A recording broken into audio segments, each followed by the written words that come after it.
ये कहानी हमारे एक दर्शक के साथ हुई सच्ची घटना पर आधारित है। गंगा बैरेज की वो सुबह आज फिर खून से रंगी हुई थी। किनारे पर दो लाशें रखी थी, सिर अलग, धड़ अलग, आंखें खुली हुई रह गई थी, मानो आखिरी पल किसी डरावने चेहरे से सामना हो गया हो। लाश के आगे मक्खियां लगातार भिनभिना रही थी। गंगा के पानी में छोटे छोटे लाल घेरे बनते, टूटते, फिर बनते जा रहे थे। दो पुलिस वाले अपने नाक को रुमाल से ढके लाश के पास खड़े थे। वो बातें तो धीमी कर रहे थे, लेकिन उनकी बातों में डर का वजन साफ दिख रहा था। अरे समझाते समझाते हम लोग थक गए कि रात में बैरेज मत आओ, लेकिन पता नहीं लोगों को मरने का क्या शौक चढ़ा है। अरे इतना बड़ा बोर्ड भी यहाँ लगा रखा है कि रात को यहाँ मत आइए, जान का खतरा है, लेकिन पता नहीं लोगों को ये क्यों नहीं दिखता। अरे दिन में यहाँ कितनी भीड़ होती है, सैकड़ों परिवार आते हैं, मस्ती करते हैं, सेल्फी लेते हैं, सब ठीक रहता है, पर रात 11:15 के बाद ये जगह किसी और की हो जाती है।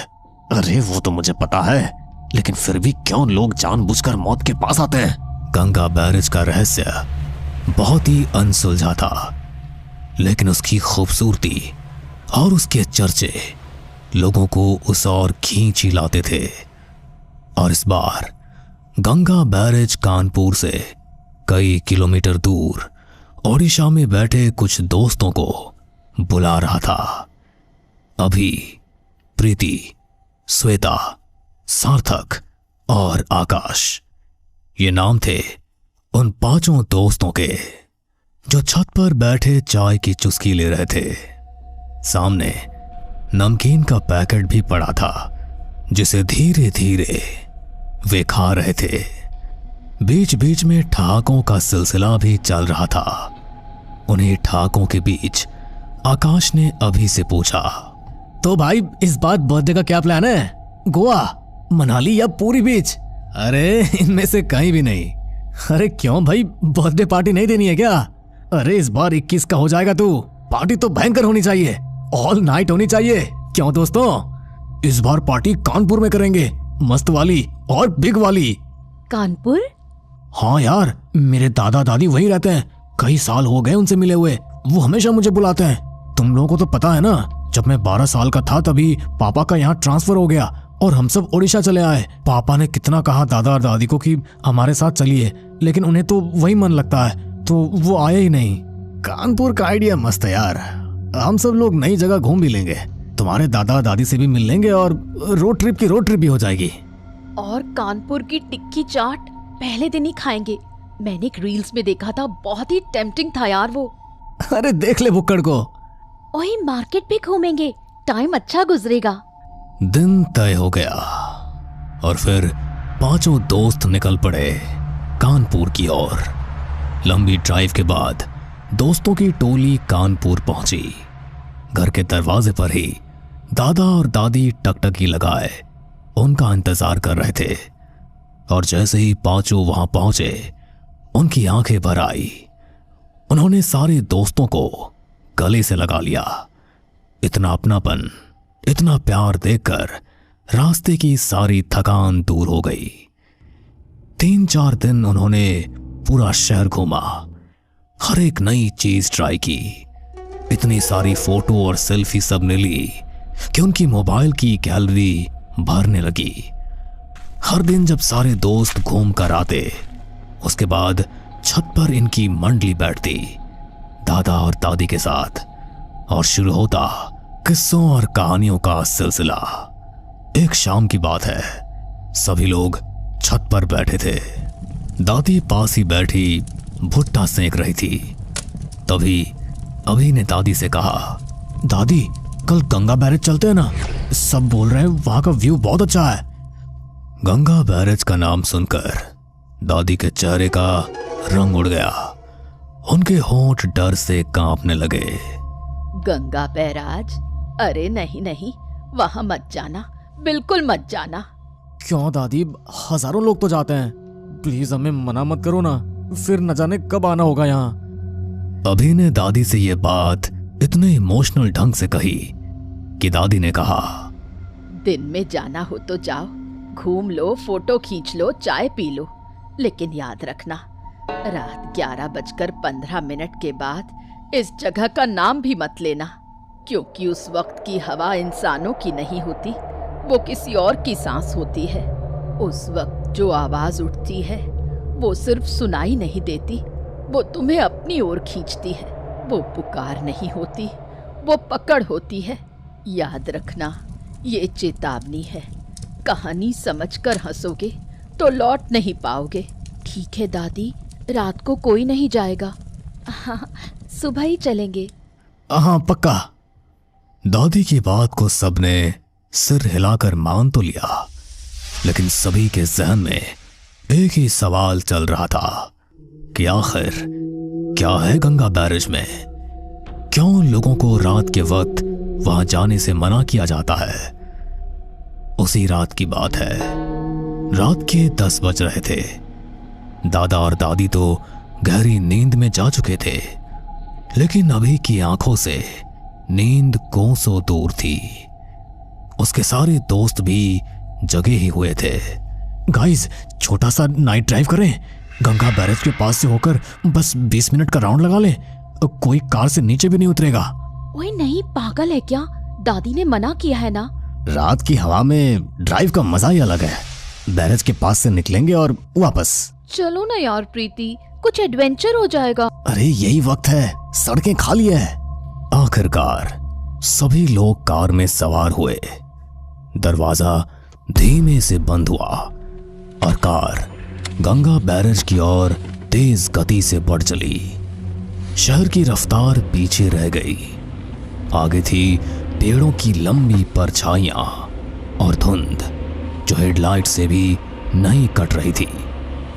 घड़ी में 10:30 बज रहे थे।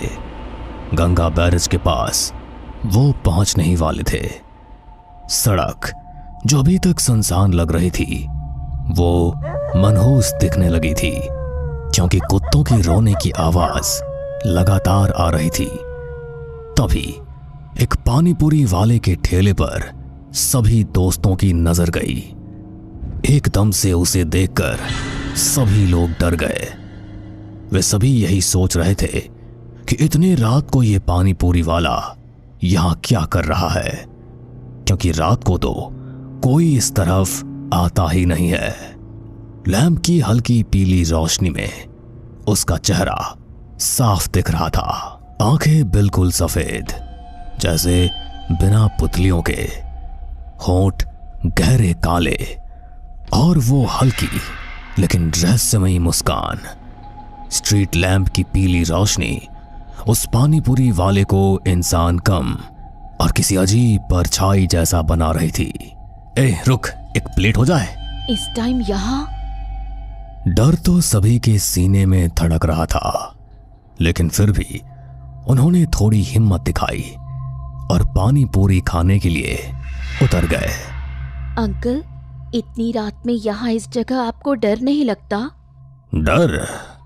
डर तो तब लगता है जब बैरेज का पानी नाम लेकर बुलाता है। लौट जाओ, रात मेरी है। भैया, आप एक हॉरर पॉडकास्ट क्यों नहीं करते? मस्त व्यूज आएंगे आपके पॉडकास्ट पर। अभी ने ये बात हंसते हुए कही और फिर पानीपुरी वाले की ओर देखते हुए बोला, भैया एकदम तीखा बनाना पानी पूरी, ताकि आंखों में पानी आ जाए। और हाँ, थोड़े बड़े साइज के गोलगप्पे देना। और मेरे लिए गोलगप्पे छोटे कर देना। 2-3 दोस्तों ने जल्दी जल्दी पानी पूरी मुंह में डाल ली। बाकी 2 कदम भर पीछे हट गए। पहले कौर में ही अजीब सी कड़वाहट थी। पानी का स्वाद पुदीने का नहीं, धातु जैसा था, जैसे जंग लगे लोहे पर जीभ फेरती हो। गले से नीचे उतरते ही सबको झुरझुरी सी दौड़ गई। किसी ने कुछ बोला नहीं, बस आंखों में बेचैनी झलकने लगी। कार फिर धीरे धीरे आगे बढ़ी। पीछे रह गया वो ठेला।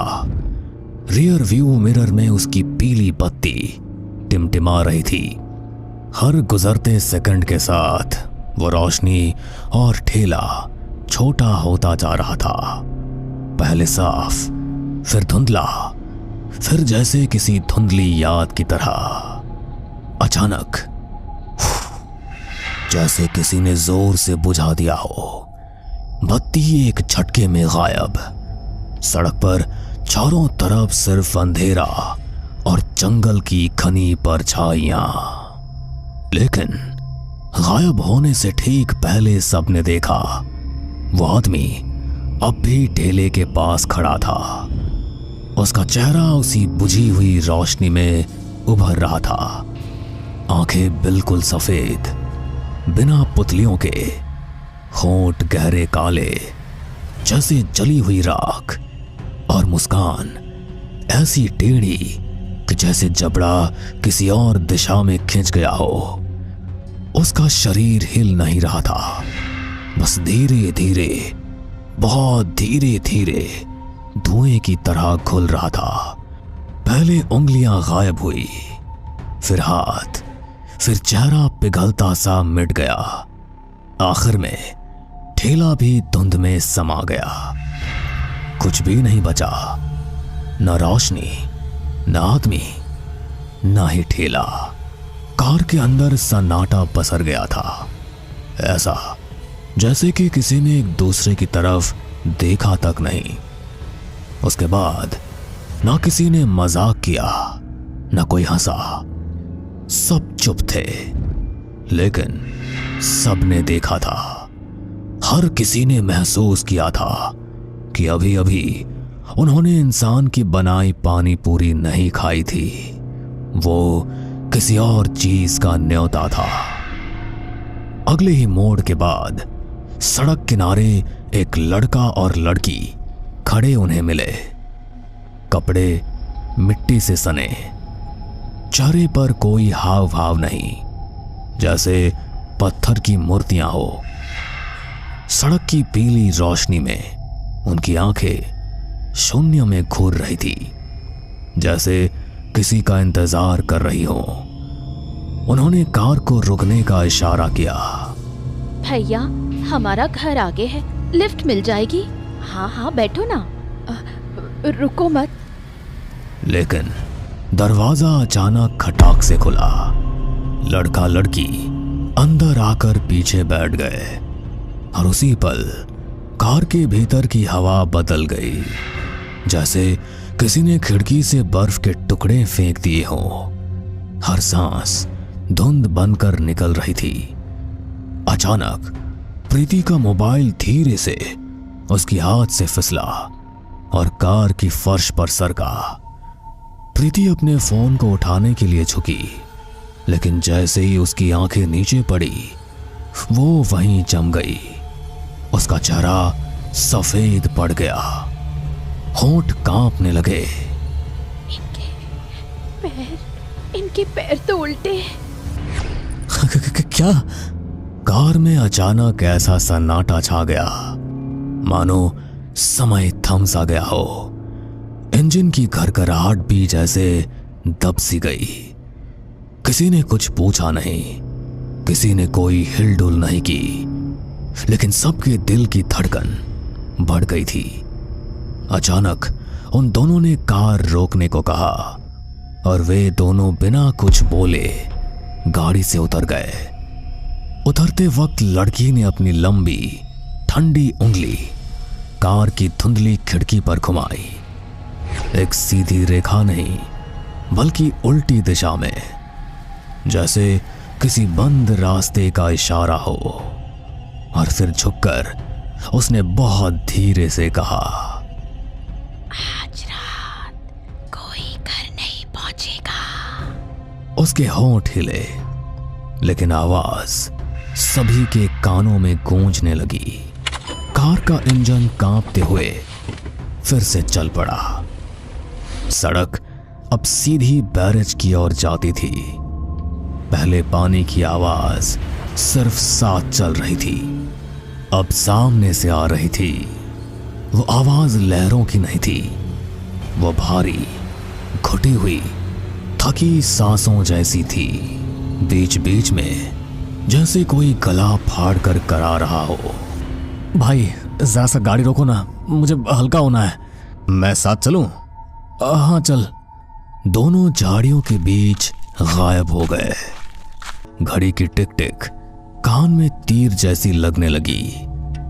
5 मिनट, 8 मिनट, 14 मिनट, हर सेकंड जैसे खून सोख रहा हो।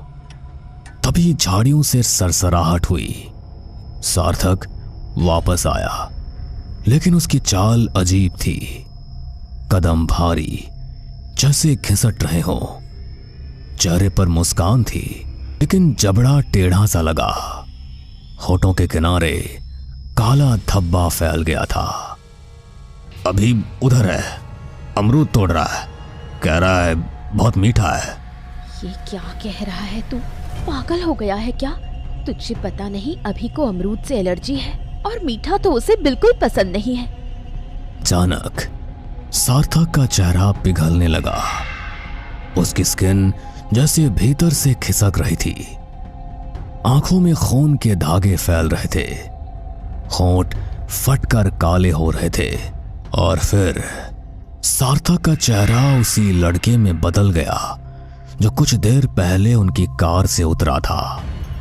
आंखों में काली गहराई, होठों पर सूखा खून, और चेहरा मानो खोपड़ी पर सिर्फ पतली खाल चढ़ी हो।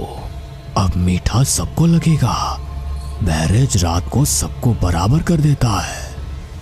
कार के भीतर की हवा अचानक भारी हो गई, जैसे किसी ने सबके गले पर गीली पट्टी बांध दी हो। इसी बीच अंजलि ने अपने गले में पहनी रुद्राक्ष की माला उतारी और उसे अपने हाथ में ले लिया। अभी कहाँ है? अंजलि के हाथों की रुद्राक्ष माला को देखकर पता नहीं उस लड़के को क्या हुआ। लड़के की मुस्कान कान तक खिंच गई। चेहरा फटता सा दिखा। दांत बाहर निकले, काले और टेढ़े।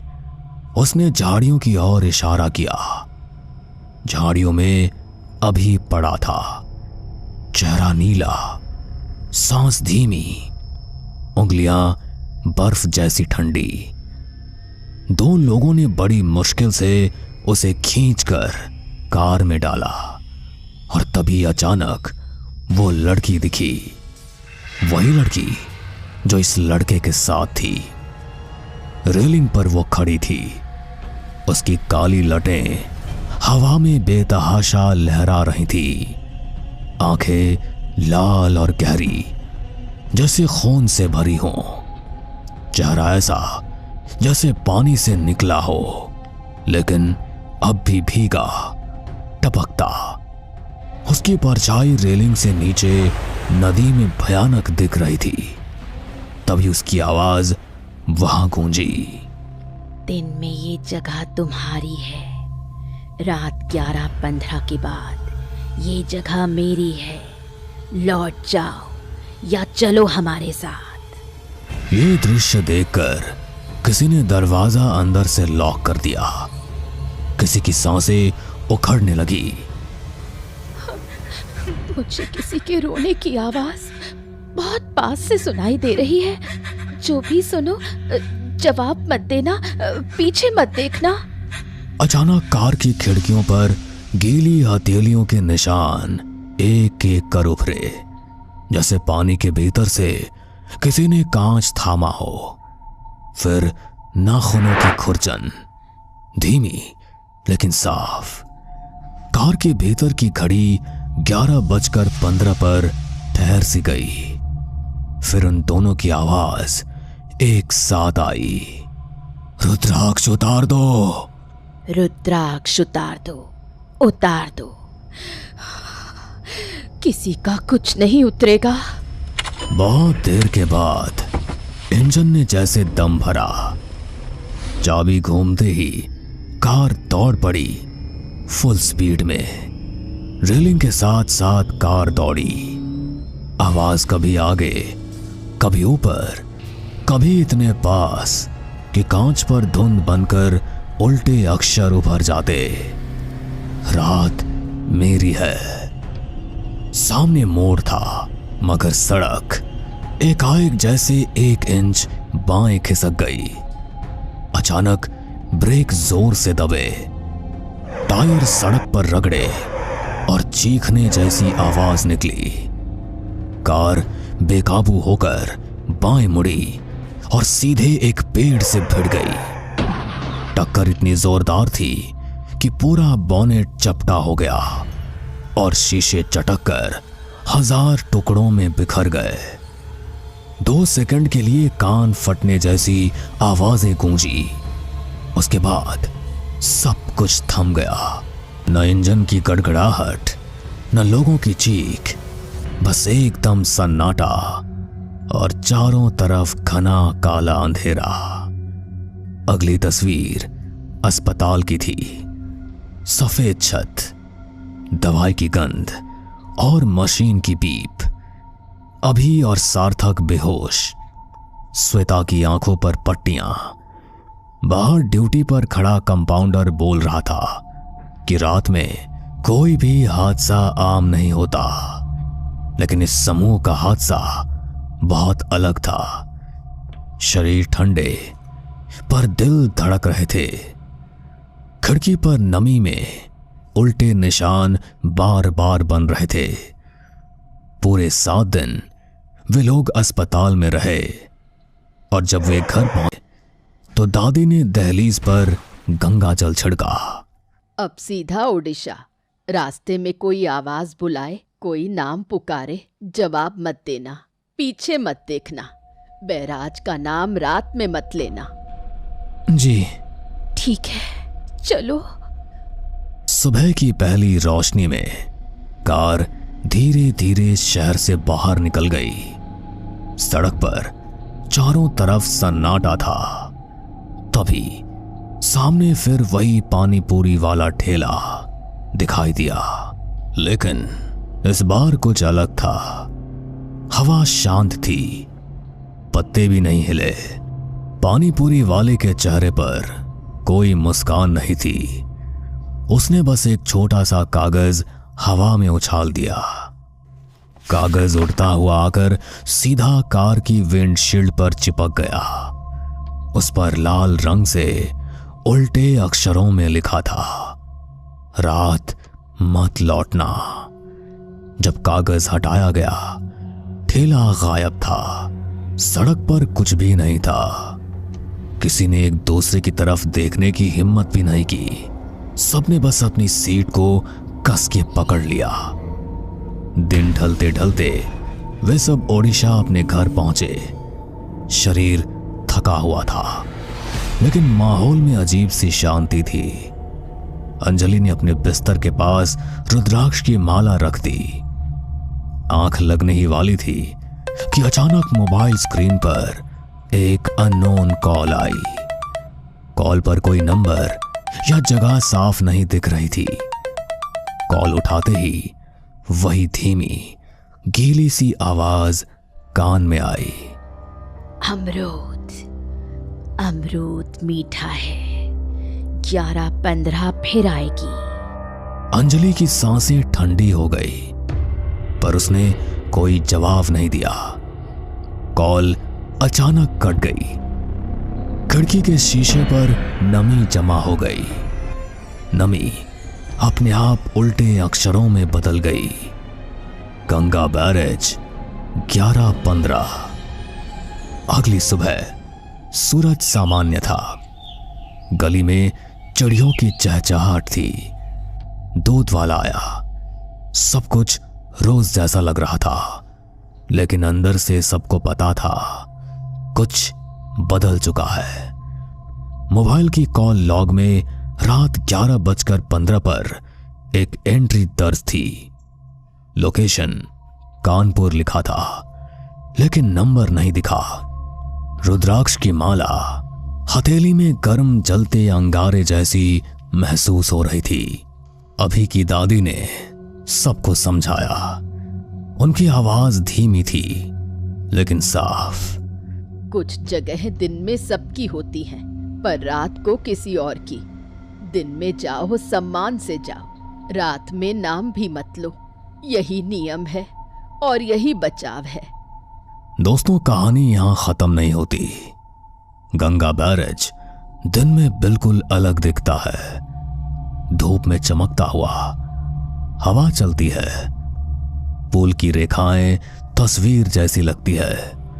लेकिन रात 11:15 के बाद वही पुल किसी और का नाम लिख देता है। अगर उस वक्त कोई आवाज पुकारे तो दरवाजा बंद रखना, खिड़की बंद रखना और सबसे जरूरी उसका जवाब मत देना, क्योंकि जो आवाज पानी बनकर पुकारती है वो आवाज अगर किसी को पहचान ले तो फिर छोड़ती नहीं। कई महीने बीत गए। दोस्त अब बैरेज का नाम रात में कभी नहीं लेते। कभी कभी अचानक हवा भारी हो जाती है, कभी खिड़की पर नमी की उल्टी लकीर अब भी बन जाती है, कभी दूर से पानी में किसी की कराह सुनाई देती है। ऐसे हर पल में सब एक दूसरे को देखे बिना एक ही वाक्य याद कर लेते हैं, रात में बैरेज का नाम नहीं लेना। और यही इस कहानी का आखिरी पड़ाव है, क्योंकि डर कभी खत्म नहीं होता।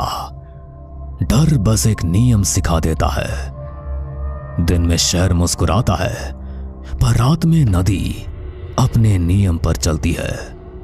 और अगर कभी किसी ने ये नियम तोड़ दिया तो 11:15 पर एक कॉल आएगा। फोन पर वही आवाज पूछेगी, अमरूद कैसा लगा? और अगर उस वक्त किसी ने जवाब दे दिया तो अगली सुबह गंगा के किनारे 2 और नाम जुड़ चुके होंगे।